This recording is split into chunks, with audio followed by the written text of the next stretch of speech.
अस्सलामुअलैकुम। उम्मीद है कि आप तमाम हज़रात बखैर व आफ़ियत होंगे। एजुकेशन पॉइंट केसरा में आपका तहे दिल से स्वागत है। हमें यहाँ सिद्ध करना है।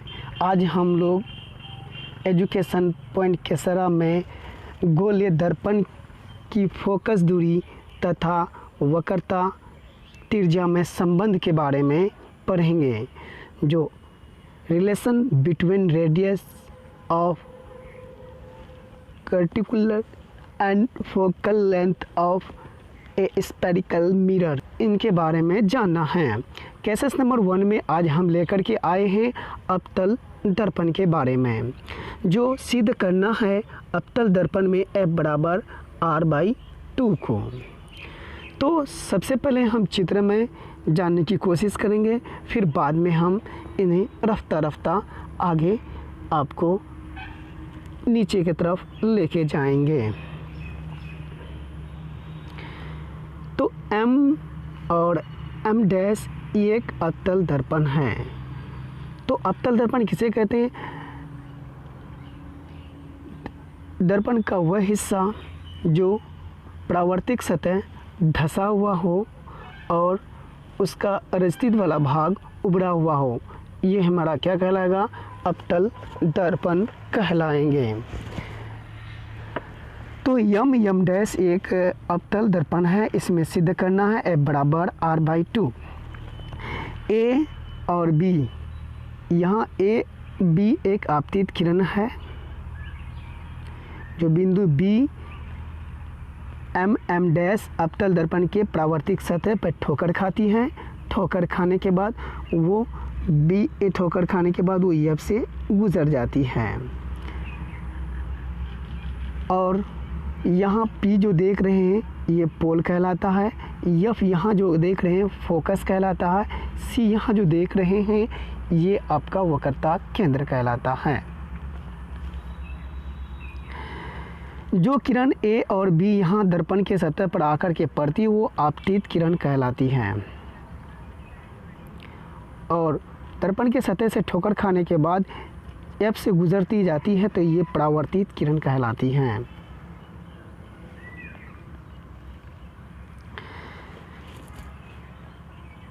एक यहाँ पे B और C को मिला दिया जाता है। तो चलेंगे पहले यहाँ से देखेंगे, यहाँ इन चीज़ों के बारे में आपको जानना है। तो माना कि M' एक अवतल दर्पण है जिसका ध्रुव P तथा वक्रता केंद्र C, AB एक आपतित किरण है।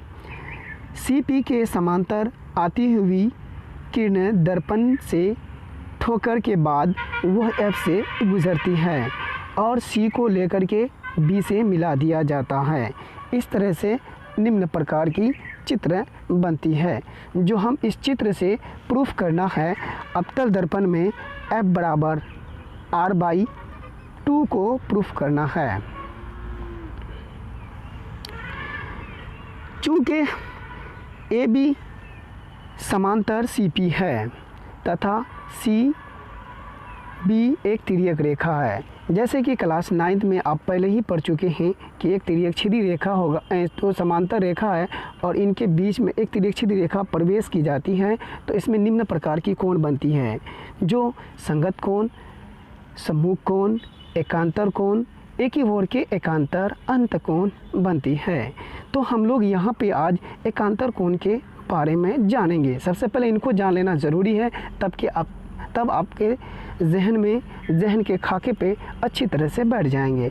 तो यहाँ ये डालेंगे, इस किरण का नाम, ये बिंदु का नाम A और इसका नाम इस यहाँ जो दिखाया गया जैसे चित्र में डाला गया हम उसी तरह से डालेंगे। यहाँ B डालते हैं और ये L एक तिर्यक छिद्री रेखा है और ये ऐसे करके किरण जाती है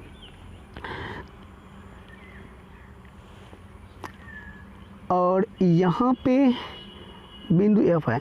तो ये कोण और ये कोण के बारे में अगर देखते हैं तो मेरा एकांतर कोण है। क्लास 9th में इस तरह का पढ़ चुके हैं। तो उसी चीज़ को यहाँ पे दिखाते हैं, देखिए गौर से। यहाँ पे A B C, उसके बाद B C F, एक ये कोण और ये कोण एकांतर कोण है। तो सी बी को मिला दिया जाता तो एक तिर्यक रेखा बन जाती है, इसीलिए कोण ए बी सी ये कोण, और उसके बाद कोण सी बी एफ कोण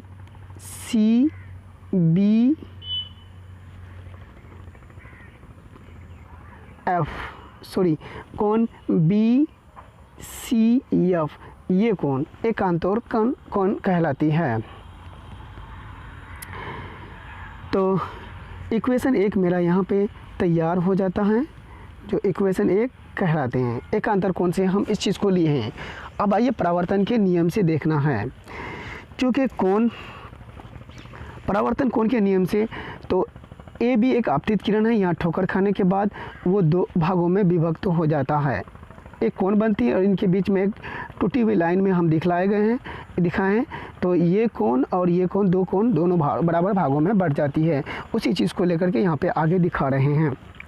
तो यहाँ देखेंगे कि कोण ए बी सी इस कोण को लेंगे और दूसरी कोण सी बी एफ ये दोनों कोण बराबर है, जो प्रकाश के परावर्तन के नियम पर लिया गया है। ये इक्वेशन 2 हो जाएगा। इक्वेशन 1 और इक्वेशन 2 दोनों को लेकर के काम करते हैं। तो इक्वेशन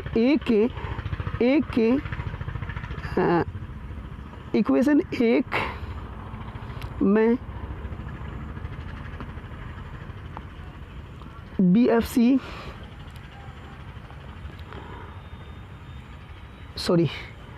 इक्वेशन 1 में एक तरफ देखिए यहाँ पे ABC कोण और यहाँ पे भी कोण ABC आ रही है, तो दोनों को हटा देते हैं। हटाने के बाद ये कोण इक्वेशन का लेफ्ट हैंड साइड वाला दोनों एंगल को उठा करके दोनों में यहाँ पे दिखलाया गया है। यहाँ पे इक्वेशन 1 और 2 से ये निष्कर्ष निकलता है, चूँकि कोण BCF बराबर कोण CBF यहाँ निकलती है।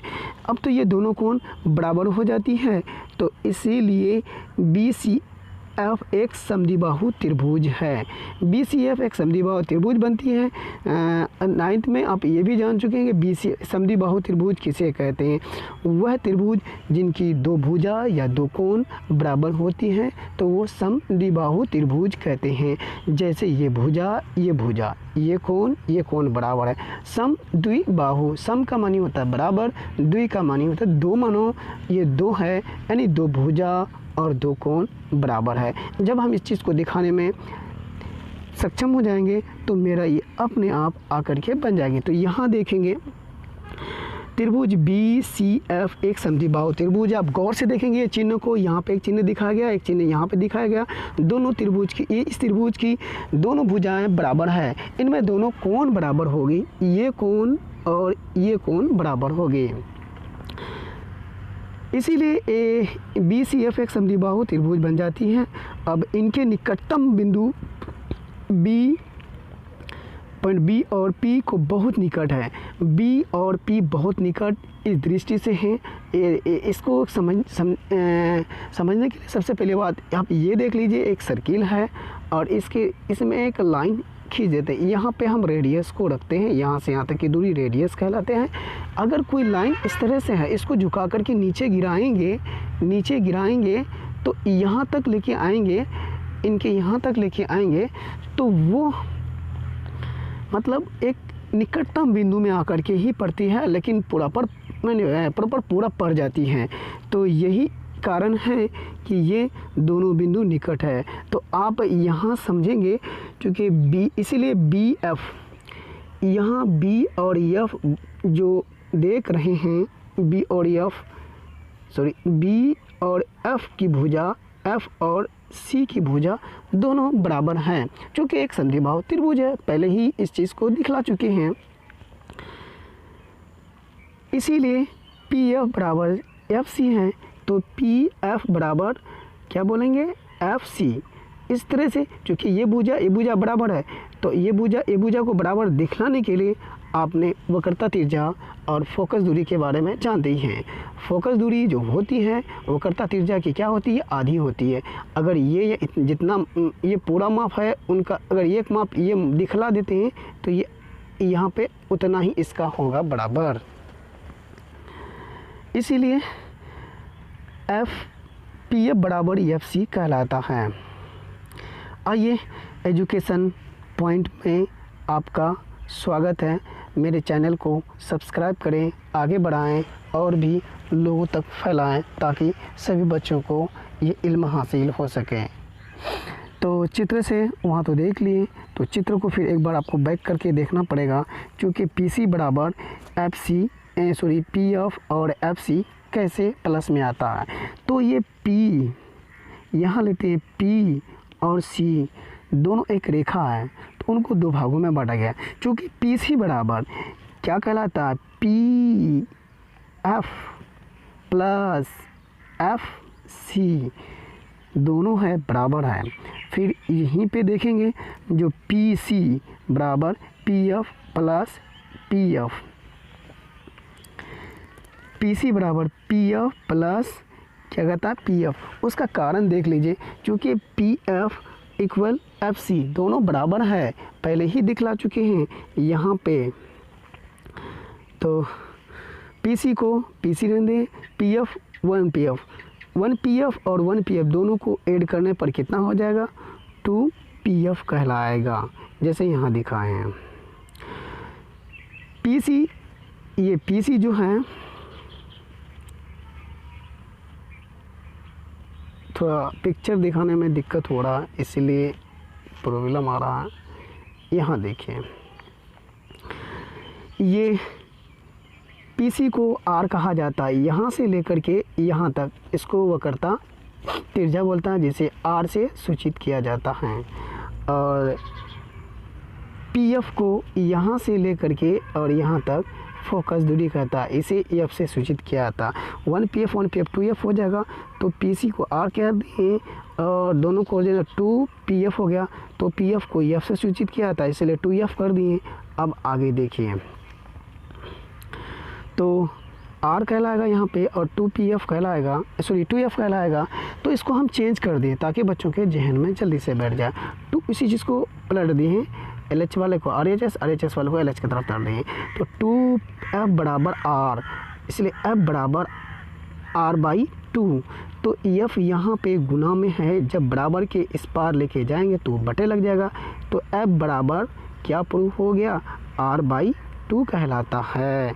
तो अवतल दर्पण में एफ बराबर आर बाई 2 को प्रूफ हो चुका है। एजुकेशन पॉइंट में आपका स्वागत है। Bye, I am Mohammad Shahbaz Alam.